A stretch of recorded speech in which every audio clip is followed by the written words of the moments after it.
Oke, assalamualaikum warahmatullahi wabarakatuh. Langsung saja kepada pokok bahasan seperti halnya yang kita spill di video sebelumnya, yaitu tentang masalah popping ya. Jadi saya ada cerita seperti gini. Kemarin tuh ada teman kita yang sempat DM ke WhatsApp. Dia mendapati permasalahan itu, pekerja itu mengalami masalah popping yang banyak. Terus sepertinya teman kita juga tukang cat dan juga sepertinya baru membuat tempat penyimpanan, karena dia langsung menyimpulkan apakah karena tempat open ini Mas yang mungkin suhunya terlalu panas sehingga popping itu muncul. Nah, dari situ saya telusuri dulu clear yang dipakai apa. Ternyata clear yang dipakai oleh teman kita ini 6300 nya Bilcoat dan clear coat 2100 nya Bilcoat. Untuk spek-spek aja dipakai thinner spot. Terus untuk TDS campuran thinner itu sepertinya juga mengikuti TDS dan juga ada yang di bawahnya TDS ya. Jadi yang bisa saya sarankan pertama adalah seperti gini, ketika mendapati masalah itu dengan penambahan peralatan baru yang dimasukkan ke tempatnya open itu loh ya. Jadi itu kan ada penambahan penambahan pekerjaan supaya mungkin pekerjaan lebih aman atau lebih bagaimana. Cara identifikasinya gampang. Saya sarankan untuk membuat mengerjakan media yang sama, jadi sama-sama dicat. Mungkin dari salah satu panel di motor itu kan minta warna yang sama misalkan ya. Satu di tempat dimasukkan kepada open dengan lampu yang dinyalakan, karena yang di sini suhunya itu sampai 40 derajat. Terus yang kedua itu masukkan ke tempat yang open tapi jangan nyalakan lampu. Terus cara nembak clear coatnya, cara nembaknya sama, mixing adonan thinner clearnya juga sama, dan lapisan atau layernya juga sama, baru kita masukkan. Yang satu nggak pakai lampu, yang media keduanya pakai lampu. Apakah terjadi perubahan? Kalau misalkan terjadi masalah perubahan, mungkin yang dipakai lampu panas itu muncul popping, terus yang nggak pakai lampu panas itu muncul popping, berarti ya mungkin tebakan yang teman kita ini masalah terjawab. Intinya seperti itu. Dan di sini saya akan juga sedikit berbagi pengalaman tentang masalah open ini yang sebenarnya pengen saya bahas. Kebetulan belum ada momen yang pas. Jadi di sini slide videonya dengan materi yang saya sampaikan ini nggak akan sinkron ya, karena saya nggak ada tempat openan. Tapi saya juga pernah memiliki tempat open seperti ini ketika dulu masih bengkel saya belum pindah ke sini ya. Untuk clear coat, jadi kalau sudah mendapati permasalahan popping, jangan langsung dijas, oh ini berarti clear coatnya yang bermasalah. Jangan, mungkin ada salah satu cara kerja kita yang salah. Itu yang pertama. Cara identifikasinya bagaimana yo? Coba kita ikuti TDS, suhunya juga kita ikuti TDS, jumlah layernya kita ikuti TDS, bermasalah atau enggak.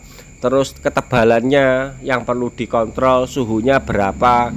Kalau misalkan kita main luar ruangan, yo ideal itu 32 ke bawah, 24 derajat ke atas, itu saya bilang masih untuk clear Bilcoat 6300 atau 2100 itu ideal ya. Asal jumlah layernya nggak terlalu numpuk, terlalu banyak dalam waktu seketika. Itu pengalaman dari saya. Terus untuk clear coat 6300 sendiri, ini bagi teman-teman mungkin yang pemula ya, yang pemula baru belajar ngecat. Kedua clear varian dari Bilcoat, kalau menurut saya varian dari Bilcoat ya mungkin sampai halnya di 4100 nya.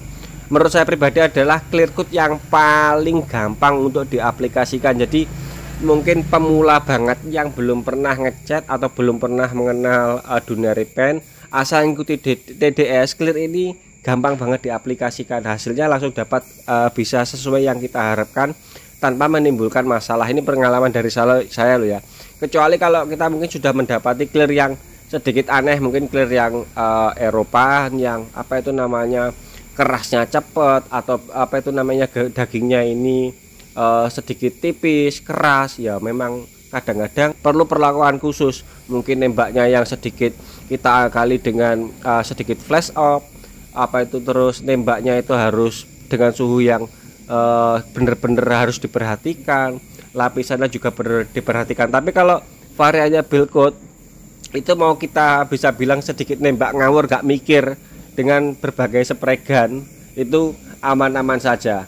Mungkin di sini ada beberapa teman kita yang sering memakai clear Bilcoat, tentunya akan memiliki pendapat yang kurang lebih sama dengan seperti saya ya.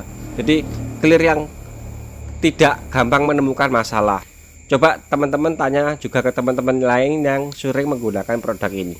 Terus di sini saya akan sedikit cerita pengalaman tentang masalah dari teman kita ya, tentang masalah tadi. Jadi solusinya itu coba nggak usah pakai lampu sama pakai lampu. Saya akan sedikit cerita tentang dulu pengalaman saya ketika membuat atau memakai tempat penyimpanan seperti gini.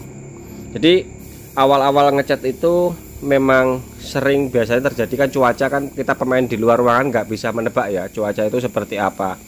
Akhirnya terbesit ide itu untuk membuat penyimpanan seperti gini. Kita pakai seng, belum ada apa itu namanya aluminium foil, belum ada waktu itu. Maksudnya itu saya belum dapat. Jadi saya cuman mengandalkan box kayu, terus saya tutupi dengan seng. Kemudian saya kasih lampu rak-rak dengan model yang kurang lebih mirip seperti teman kita, hanya bedanya saya pakai seng ya. Ketika suka dukanya, ini kita bicarakan dulu suka dukanya. Ketika kita nembak malam hari, kemudian apa itu namanya lampu di dalam box itu kita nyalakan atau terang, terus ada beberapa sudut yang mungkin bolong atau mungkin hewan kecil bisa masuk.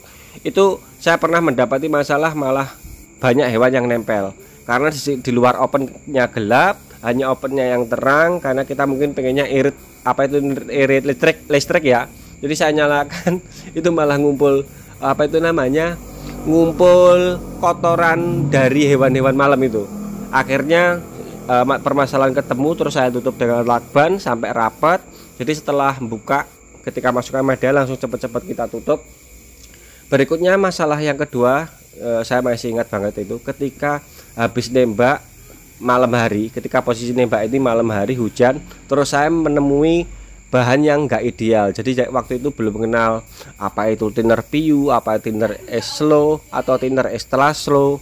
Itu ketika habis nembak, kalau thinner yang biasa atau thinner spesial, thinner yang eceran itu kan bisa dibilang thinner yang enggak ideal, ketemu dengan cuaca yang enggak ideal malam hari habis hujan, habis nembak itu mesti putih kayak kabut gitu loh. Habis nembak di clear coatnya pada warna hitam yang nampak jelas banget. Langsung kita masukkan open. Ketika lampu ini terlalu dekat, lampu biasa, kalau standarnya di Sprayboot kan pakai UV ya. Kalau UV ini yang model panasnya ini meresapnya, gelombang panasnya ini meresap sampai dalam. Tapi kalau yang bola-bola pijar seperti biasa yang sering untuk penerangan itu kan panasnya hanya di luar aja. Jadi ketika media itu saya masukkan dekat dengan lampu pada ruangan open itu, bagian luarnya ini sudah kering, bagian dalamnya ini masih nguap putih. Ketika dia mau menguap, apa itu namanya, dia terjebak oleh permukaannya sudah kering. Akhirnya cat warna hitam kita itu hancur jadinya, kayak tepung itu warna putih-putih. Itu parahnya seperti itu. Dan untuk masalah seperti halnya bintik-bintik itu sering menjumpai ketika suhunya sudah ideal. Maksudnya seperti gini, ketika kita nembak sore hari misalkan, nggak mendung nggak hujan, terus kita masukkan, terus lampu kita nyalakan, kita taruh di dalam open, saya juga sering mendapati masalah bintik-bintik.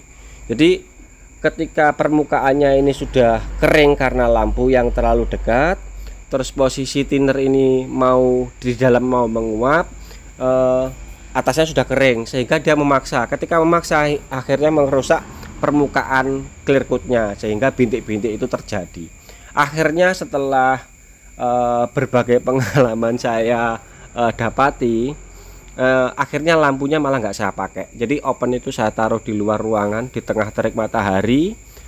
Kemudian ketika habis nembak clear, kita angin-angin sebentar, mungkin 3-5 menit ya di ruangan yang biasa, baru kita masukkan ke dalam lemari yang kita buat tadi. Jadi kita masukkan kepada lemari tanpa harus dinyalakan lampu, langsung dapat terik dari sinar matahari. Itu hasilnya malah bagus seperti itu.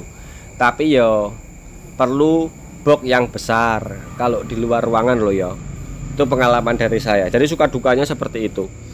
Jadi sedikit apa itu namanya pengalaman dari saya. Mungkin teman-teman yang mau buat tempat penyimpanan seperti gini, kalau bisa apa itu namanya dicek suhunya. Kalau kita bilang 40 derajat itu yang seperti yang kita teman kita sampaikan itu terlalu panas kalau menurut saya.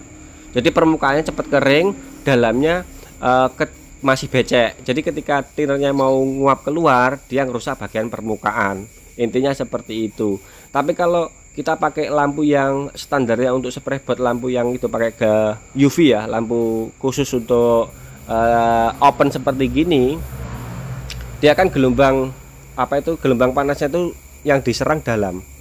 Sepertinya di itu namanya, di tempat pengecatan yang sudah pro itu mesti pakai itu yang seperti lampu laser di itu namanya, dikenakan kepada media itu loh. Itu kan model lampu UV itu. Tapi kalau bulan biasa nggak bisa, dia panasnya hanya luar aja gelombang panasnya.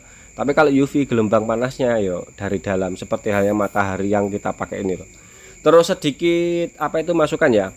Kalau di tempat kita itu suhu antara paling rendah, kalau pengalaman saya di 24 derajat, terus paling tingginya di 32 itu masih ideal.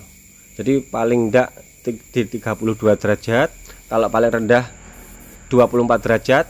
Clear seperti halnya Belcoat, thinner Pium yang medium atau slow itu masih bisa dipakai. Untuk masalah popping jarang.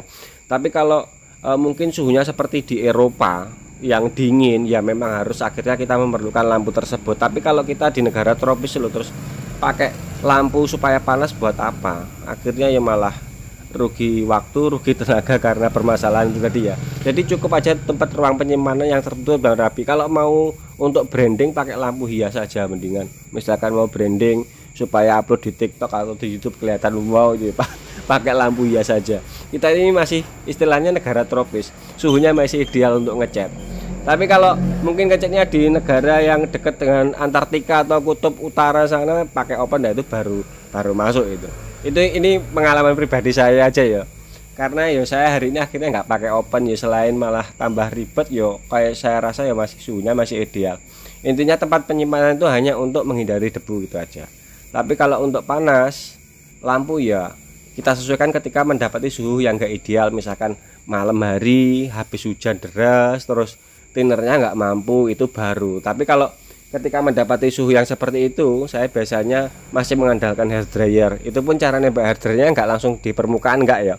Yang kita tembak itu bagian belakangnya supaya angetnya dari dalam, baru kita bisa aplikasi cat dan clear coat. Tapi itu jarang sekali, karena di malam hari di Indonesia itu suhunya ya masih mungkin 26-27 derajat. Oke, sedikit informasi curhatan ini mudah-mudahan ada manfaatnya. Jadi cara identifikasinya itu, dan untuk Mas ARS sampai hari ini masih belum ada jawaban karena katanya mau besok ya. Tadi sore kita chat, Mas bagaimana setelah dipraktekkan masalahnya selesai atau enggak. Katanya masih besok mau praktek. Maksudnya mau praktek itu mendapati media yang pekerjaannya sama, catnya sama, clearnya sama, pengennya satu di reset, satu dimasukkan ke tempat open yang pakai lampu, yang media keduanya nggak pakai lampu, nanti hasilnya bagaimana. Tapi kalau tebakan saya ya kurang lebihnya seperti halnya di penjelasan tadi, sepertinya itu lampunya terlalu dekat. Kalau misalkan pakai lampu, ini menurut angan-angan saya aja ya, misalkan harus memaksa pakai lampu, lampunya itu ditaruh di belakangnya media aja, jangan dihadapkan pada permukaan clear. Jadi di bawahnya rak dihadapkan ke atas. Tapi nggak pakai lampu pun ya sebenarnya cuaca kita ini sudah ideal. Itu aja. Jadi intinya popping ini juga bisa disebabkan dari itu, lampu yang salah. Jadi lampu yang bukan standarnya lampu UV, tapi dipakai untuk oven yang hanya mengeraskan atau memanaskan permukaan, tapi tidak sampai dengan area dalam. Sehingga ketika clear coat bagian luarnya sudah kering, clear coat yang di dalam, thinner yang di dalam masih menguap, sehingga ngerusak permukaan. Intinya seperti itu. Oke, sedikit. Jadi jangan langsung ngejudge ya, oh ini mungkin clearnya yang gini-gini. Enggak. Belcoat, varian Belcoat mulai dari 4100, 3000, 2100, 6100 itu clear yang paling enak. Ibaratnya pejam mata aja nembak mesti nggak bermasalah gitu.